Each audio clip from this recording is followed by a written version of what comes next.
Hello students, welcome to पढ़ो India. आज हम करेंगे क्लास फिफ्थ की एसएसटी की किताब हमारी दुनिया का पार्ट नंबर 12, जिसका नाम है संचार के माध्यम। बच्चों, पिछले पाठ में हमने संचार के बारे में पढ़ा था कि अपनी बात को या अपने संकेतों को दूसरों तक पहुंचाने को ही संचार कहते हैं। अब हम इसको किस तरीके से पहुंचाते हैं उसके बारे में हम इस पाठ में पढ़ेंगे।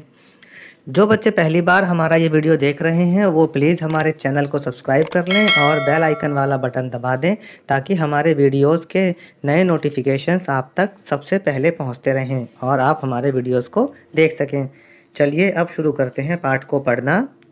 डाक प्रणाली का आरंभ।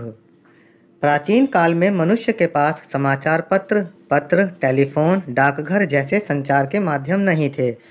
पुराने ज़माने में लोगों के पास ये सब साधन नहीं थे, तो वो संचार किस प्रकार करते थे, एक दूसरे को बातें किस तरह पहुंचाते थे, उसके लिए हम आगे पढ़ते हैं। संदेश या संकेत भेजने के लिए वे ढोल बजाकर, आग जलाकर, धुएं से, बड़े बड़े भोंपू में आवाज़ लगाकर, शीशे की चमक दिखाकर, झंडे आदि का प्रयोग करते थे और इस तरीके से वो एक दूसरे को अपने संदेश या संकेत भेज दिया करते थे। पहली डाक सेवा लगभग 3000 साल पहले चीन में शुरू हुई। यह केवल सरकारी प्रयोग के लिए थी, यानी राजा अपने कामों के लिए ही इस डाक सेवा का इस्तेमाल करता था। संदेश धावकों द्वारा भेजे जाते थे। बच्चों, धावक बोलते हैं उन लोगों को जो दौड़ लगाते हैं। तो पहले संदेश भेजने के लिए ऐसे ही लोगों का इस्तेमाल किया जाता था जो दौड़ करके एक स्थान से दूसरे स्थान पर संदेश ले जाया करते थे। शीघ्र ही डाक सेवा में घोड़े जैसे जानवरों का प्रयोग होने लगा। घोड़े संदेश वाहक को ले जाते थे। घोड़ों के ऊपर कोई बैठ जाता था और वही व्यक्ति हमारा मैसेज एक जगह से दूसरी जगह पर ले जाया करता था। धरती के अलावा आकाश से भी डाक प्रणाली शुरू हुई। पालतू कबूतरों के पंजों से संदेश बांधकर उन्हें गंतव्य स्थान पर भेजा जाने लगा। फिर जहाँ पर मैसेज भेजना है वहाँ पर उन कबूतरों को भेज दिया जाता था। पालतू कबूतर कहीं भी जाते, बाद में अपने घोंसलों में ही लौट आते थे। भारत में दिल्ली के शासक अलाउद्दीन खिलजी ने 700 साल पहले घोड़ों और धावकों की नियमित डाक सेवा शुरू की। अलाउद्दीन खिलजी ने घोड़ों और दौड़ने वाले लोगों के साथ में एक डाक सेवा शुरू की थी। अब आते हैं आधुनिक डाक सेवा का आरंभ। आधुनिक डाक सेवा मतलब वो डाक सेवा जो आजकल चल रही है। दुनिया के कई भागों में 200 वर्ष पहले नियमित डाक सेवा शुरू हो चुकी थी। भारत में पहला डाकघर ब्रिटिश ईस्ट इंडिया कंपनी ने शुरू किया, क्योंकि उस समय भारत पर इसी कंपनी का शासन था। आपने रंग बिरंगी डाक टिकटें तो देखी होंगी। डाक टिकटों का चलन 150 साल पहले ब्रिटेन में शुरू हुआ। इन टिकटों पर उस समय की रानी विक्टोरिया का चित्र बना होता था और लोग अपने पत्रों पर उन टिकटों को चिपका दिया करते थे। वह टिकट कुछ मूल्य के आते थे और उसके बदले में उनके पत्रों को उनके स्थान तक पहुंचा दिया जाता था।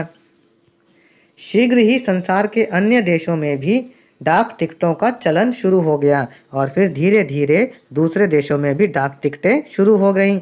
उस समय भारत अंग्रेज़ों के अधीन था। भारत ने भी जल्दी ही अपने डाक टिकट निकाले और जब भारत आज़ाद हो गया तब भारत देश ने अपने खुद के डाक टिकट निकाले। उस समय डाक टिकट 1 आना और 2 आना मूल्य के थे। बच्चों, 1 आना मूल्य का मतलब होता है लगभग 6 पैसे। तो आप सोच सकते हैं कि उस समय टिकट कितना सस्ता आता था। अब यहाँ पर कुछ अनोखी बातें लिखी हुई हैं। विश्व के लगभग 80 देशों के 250 से भी अधिक डाक टिकटों पर महात्मा गांधी के चित्र छपे हैं। यह एक रिकॉर्ड भी है कि 80 देशों के लगभग 250 से भी ज़्यादा टिकटों पर गांधी जी का फोटो बना हुआ है। संसार में भारत ही एकमात्र देश है जहां रेगिस्तान यानी राजस्थान में ऊंट डाक सेवा, उड़ीसा में कबूतर डाक सेवा और हिमालय की ऊंचाई पर स्थित सियाचिन ग्लेशियर में कुत्तों के द्वारा डाक सेवा की जाती है ना बच्चों, बड़ी अनोखी बात। अब पाठ को पढ़ लिया है, अब हम करते हैं इसके प्रश्नोत्तर। पहला प्रश्न देखिए, निम्न प्रश्नों के उत्तर दो। क पत्र भेजने के लिए टिकटों का प्रारंभ सबसे पहले कहाँ और कब हुआ? उत्तर है, पत्र भेजने के लिए टिकटों का प्रारंभ 150 साल पहले ब्रिटेन में शुरू हुआ। हमने इस बात को पाठ में पढ़ लिया था। ख देखिए, मनुष्य द्वारा एक दूसरे को संदेश भेजने में उपयोगी साधनों की सूची तैयार करो। यहाँ हमें उन साधनों के नाम लिखने हैं जिनसे हम संदेश एक दूसरे को भेज सकते हैं। वो है समाचार पत्र, पत्र, टेलीफोन, मोबाइल, डाकघर, कंप्यूटर, इंटरनेट आदि। प्रश्न 2 में सही गलत का निशान लगाना है। सही वाक्यों के सामने सही का निशान और गलत वाक्य के सामने गलत का निशान। पहला देखिए, पक्षियों की चींची वाली आवाज़ भी संचार है। यह वाक्य सही है। दूसरा देखिए, मनुष्य को संचार की आवश्यकता नहीं है। यह वाक्य गलत है, क्योंकि बिना संचार के हम अपनी बात दूसरों तक कैसे पहुंचा पाएंगे। संचार हमारे लिए ज़रूरी है। तीसरा देखिए, टेलीविज़न संचार का साधन नहीं है। यह वाक्य गलत है। चौथा, फ्रांस में लेस्को में पाए गए गुफा चित्र लगभग 20,000 वर्ष पुराने हैं। यह वाक्य सही है। पांचवा देखिए, भारत के उत्तर पूर्वी राज्यों की भाषाओं का संबंध सिनो तिब्बती भाषा से है। यह वाक्य सही है।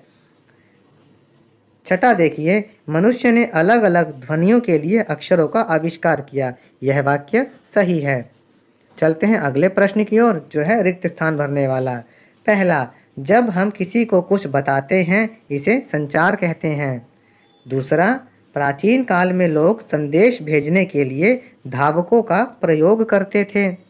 तीसरा, वर्तमान समय में टीवी व इंटरनेट लोकप्रिय संचार के माध्यम हैं। चौथा, लिपि का आविष्कार सुमेर वासियों ने किया। पांचवा, सबसे पहली गुफा चित्रकारी लगभग 40,000 वर्ष पुरानी है। छठा, दक्षिण भारतीय भाषाओं का उद्गम द्रविड़ भाषा से हुआ।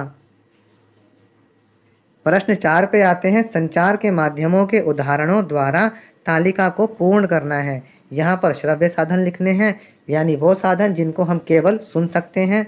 यहाँ पर दृश्य साधन जिनको हम देख सकते हैं, और यहाँ पर वो साधन लिखने हैं श्रव्य दृश्य, यानी जिनको हम देख और सुन दोनों ही सकते हैं।